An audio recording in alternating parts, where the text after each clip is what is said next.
ଘଇତା ମରୁ ପଛେ ସାଉଥୁରୀ ରାଣ୍ଡ ହୋଇଯାଉ। ଜୟ ଜଗନ୍ନାଥ। ଆମର ଯେଉଁଦିନ ନିଆଁ ଲାଗିଥିଲା ସେଇଦିନ ସକାଳୁ ଆମ ଗ୍ରାମରେ ଗୋଟେ ମିଟିଂ ଥିଲା 30ଟା ଗ୍ରାମକୁ ନେଇକି ବାଲିଯାତ୍ରା କରିବା ପାଇଁକି। ସେଇ ବାଲିଯାତ୍ରାକୁ ବିଫଳ କରିବା ପାଇଁ କିଛି ଆସାମାଜିକ ଯୁବକ ଆମେ ଜାଣିବାକୁ ପାଉଛୁ ସେଇ ଯେଉଁ ଦୋକାନଟିରେ ନିଆଁ ଲାଗିଥିଲା ସେଇ ଦୋକାନରେ ସକାଳୁ ଭୋଜି ଭାତ କରି ଖାଉଥିଲେ, ମଦ ମାଂସ ଖାଉଥିଲେ। ଆମ ହାଟର ଯେଉଁ ଲୋକ ମଦ ବିକୁଛି ସେଇ ମଦ ମାଂସ ଦେଇଥିଲା। ଏଣୁ ଆମର ସେଇଦିନ 2ଟା ବେଳକୁ ମୋତେ ଗୋଟେ ପୂର୍ବତନ ସଭାପତି ଆମର ଯିଏ ଶଙ୍କର୍ଷଣ ସାହୁ ଥିଲେ ସେ ଗୋଟେ ମିଟିଂ ଡାକିଥିଲେ କସ୍ତୁରିବା ନାରୀ ମହଲକୁ। ମୁଁ ସେଠି ଆମ ଗାଁରେ 2ଟା ବେଳେ ମିଟିଂ ସାରିକି 2:15ରୁ 20 ଭିତରେ ଆସିକି କସ୍ତୁରିବା ନାରୀ ମହଲରେ ପହଞ୍ଚିଥିଲି। ଜଷ୍ଟ ଆମେ ବସିଛୁ, ମୁଁ ବସିବା ଭିତରେ 3 ଜଣ ପିଲା ସେଠୁ ଉଠି ପଳେଇଗଲେ ମିଟିଂରୁ, ଆସିକି କହିଲେ ଖେଳ ଆରମ୍ଭ ହୋଇଗଲା। ତାପରେ ମୁଁ ଖବର ପାଇଲି ଯେ 5 ମିନିଟ୍ ପରେ ଖବର ପାଇଲି 5-7 ମିନିଟ୍ ପରେ ଯେ ହାଟରେ ନିଆଁ ଲାଗିଛି। ଆମେ ଦୌଡ଼ା ଦୌଡ଼ିକି ଆସି ଦେଖିଲା ବେଳକୁ ଯେଉଁ ଲୋକର ଦୋକାନରେ ନିଆଁ ଲାଗିଛି ସେ ଲୋକ ଚେୟାର ଟେବୁଲ ପକେଇକି ଟର୍କିସ୍ ଟାଉଲ୍ ପକେଇକି 5-7 ଜଣ ଲୋକ ଲକ୍ଷ୍ମୀସାଗର ଅଞ୍ଚଳର କିଛି ଲୋକ ବସିକି ଚାହା ପିଉଛନ୍ତି ଆଉ ହସାହସି ହେଇ କହୁଛନ୍ତି ଖେଳ ଆରମ୍ଭ ହୋଇଗଲା, ନିଆଁ ଜଳିଯାଉ ଆଉ ଆମ ଲୋକ ଆଉଛି ବାଇଟ୍ ଦେବ। ଏଇ ସମୟ ଭିତରେ ବରଦା ଶତପଥୀ ବୋଲି ଜଣେ ପିଲା ଆସିଲେ ସାମ୍ବାଦିକ ନାଁ କହିକି। ଏଣୁ ତାଙ୍କ ପାଖରେ କୌଣସି ବୁମ୍ ନଥିଲା କି କୌଣସି କିଛି ନଥିଲା। ସେ ହଠାତ୍ ଆସିକି ବଡ଼ ପାଟିରେ ଚିଲେଇଲେ। ମୁଁ ତାଙ୍କୁ ଏତିକି କହିବା ଭିତରେ ସିଏ ଗୋଟେ ଗୋଇଠା ମୋତେ ପକେଇଲେ ମୋ ହାଇଡ୍ରୁସକୁ, ଆଉ ହୃଷିକେଶ ଓଝାକୁ ବି ଗୋଟେ ହାଇଡ୍ରୁସକୁ ଗୋଇଠା 2ଟା ଗୋଇଠା ପଡ଼ିଛି ପକେଇଲେ। ଆଉ ତାପସ ଦଳେର ଓଝାର ତାପରେ ମୋ ଗୋଟେ ଚେୟାର 2ଟା ଉଠେଇ ମୋ ଉପରକୁ ପକେଇଲେ। ତାପରେ ମୁଁ ଯେତେବେଳେ ମାଡ଼ ଖାଇଲି ମୁଁ ଗୋଟେ ଚେୟାର ବି ଉଠେଇ ଦେଇଥିଲି। ଆଉ ଯେତେବେଳେ ବରଦା ଶତପଥୀ ଗୋଇଠା ପକେଇକି ମୋ ଆଡ଼ିକି ପଳେଇ ଆଇଲେ ମୁଁ ସେଠୁ ତାଙ୍କୁ ଠେଲି ପେଲି ନେଲି। ଆପଣ ଜଣେ ସାମ୍ବାଦିକ ହେଇକି ଆପଣ ଏଭଳିଆ ବ୍ୟବହାର କ'ଣ କରୁଛନ୍ତି? ଡାଇରେକ୍ଟ ଆପେକ୍ଷ କରିକି ଏଠି ହିଂସା ରକମ କରୁଛନ୍ତି।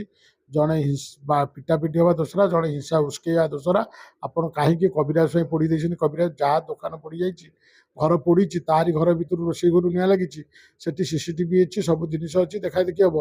ଏଣୁ ତମେ ସେ କଥା ନ କହିକି ଏଠି କେମିତି ଲୋକ ଏମାନେ ମିଟିଂ କରୁଛନ୍ତି, ତମ ନାଁ ଧରୁଛନ୍ତି।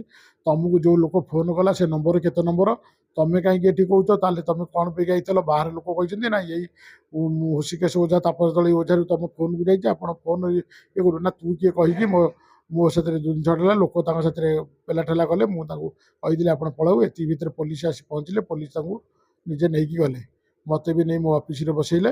ଏବେ ମୁଁ ଜାଣିବାକୁ ପାଉଛି 3 ଦିନ ପୂର୍ବରୁ ସେଇମାନଙ୍କୁ ବସେଇକି ଏସବୁ ଗୋଟେ ଚକ୍ରାନ୍ତ ବ୍ୟୟ କରିଛନ୍ତି ଫରେଷ୍ଟ ପାର୍କରେ। ଘଇତା ମରୁ ପଛେ ସଉତୁଣୀ ରାଣ୍ଡ ହୋଇଯାଉ, ଆମ ନିଜ ଦୋକାନରେ ନିଆଁ ଲଗେଇଦେବା, ଲୋକଙ୍କର ପୋଡ଼ିଯାଉ, ତାଙ୍କ ନାଁ ବଦନାମ କରିବା।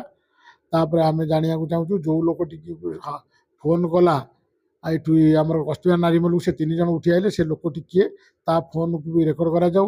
ଏଣୁ ମୁଁ ସରକାର ପାଖରେ ମୁଖ୍ୟମନ୍ତ୍ରୀଙ୍କ ପାଖରେ ଅନୁରୋଧ କରୁଛି ଯେ କ୍ରାଇମବ୍ରାଞ୍ଚ ତଦନ୍ତ ହେଉ, ନହେଲେ ଭିଜିଲାନ୍ସ ତଦନ୍ତ ହେଉ, କ୍ରାଇମବ୍ରାଞ୍ଚ ଏବିଜି କରୁ। ସେମାନେ ପ୍ରକୃତ ଦୋକାନୀ କି ନାହିଁ ତାଙ୍କ ଇନକମ୍ ଟ୍ୟାକ୍ସ, ସେଲ୍ ଟ୍ୟାକ୍ସ ବା ବ୍ୟାଙ୍କ ଡାକିକି ଇନକ୍ୱାରି କରୁ ଭିଜିଲାନ୍ସ। ଏଣୁ ମୁଁ ସରକାର ପାଖରେ ଅନୁରୋଧ କରୁଛି।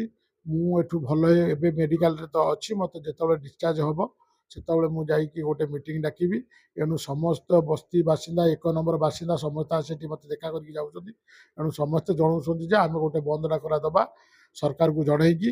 ଏଣୁ ନିହାତି ଯଦି ସରକାର ଆ ଉପରେ କାର୍ଯ୍ୟ ନ କରିବେ ତାହେଲେ ଆମେ ଦୋକାନପତ୍ର ବନ୍ଦ ରଖିବୁ। ଏଣୁ ମୁଁ ଯେଉଁଦିନ ଇଏ ହେଲା ସେଦିନ ସନ୍ଧ୍ୟାବେଳେ ତ ମୋତେ ବାଇଟ୍ ଦେଉଥିଲି, କିନ୍ତୁ 8:30ଟା ପରେ ବିନ୍ଧା ଆରମ୍ଭ ହେଲା। ବାରମ୍ବାର ହେଇକି ମୁଁ ଯେତେବେଳେ ଡକ୍ଟର ପାଖରେ ଦେଖେଇଲି, ଡକ୍ଟରମାନେ ସବୁ ଇନକ୍ୱାରି କରି ଦେଖିଲେ ଯେ ଗୋଟେ ଫାଳ ପୁରା ଉଞ୍ଚା ହେଇକି ଫୁଲି ଯାଇଛି। ଏଣୁ ସିଏ ପେନ୍ କିଲର ସାଥି ଦେଇକି ମୋତେ ଆଡ଼ମିସନ୍ କଲେ। ତାପରେ ଦେଖିଲେ ଯେହେତୁ ମୁଁ ଭଲ ହେଇପାରୁନାହିଁ, ମୋତେ କେବିନ୍ ଟ୍ରାନ୍ସଫର କରି କେବିନରେ ରଖିଛନ୍ତି ICUରେ। ଏବେ କହୁଛନ୍ତି ତ କାଲି ସୁଦ୍ଧା ଭଲ ହେଇଯିବ ବୋଲି, କିନ୍ତୁ ଏପର୍ଯ୍ୟନ୍ତ ମୁଁ କିଛି ସୁସ୍ଥତା ପାଇନି। କ୍ରାଇମବ୍ରାଞ୍ଚ ସହ ଏମାନେ ବ୍ୟବସାୟ କରୁଛନ୍ତି ନା ନାହିଁ, ଏମାନଙ୍କର କ'ଣ ସବୁ କାଗଜପତ୍ର ଅଛି, ଏ ଯେଉଁ 20 ବର୍ଷ ହେଲା ଦର୍ଶଉଛନ୍ତି ଦୋକାନ କରୁଛନ୍ତି, ସେଥିରେ ଇନକମ୍ ଟ୍ୟାକ୍ସ ସହ ଭିଜିଲାନ୍ସ ହେଉ, କ୍ରାଇମବ୍ରାଞ୍ଚ କିନ୍ତୁ ଘରପୋଡ଼ି ବିଷୟ ଇଏ କରି ସ୍ମାର୍ଟ ସିଟିଠାରୁ ଯେତେ CC କ୍ୟାମେରା ଅଛି ତାକୁ ନେଇକି ତଦାରଖ କରାଯାଉ।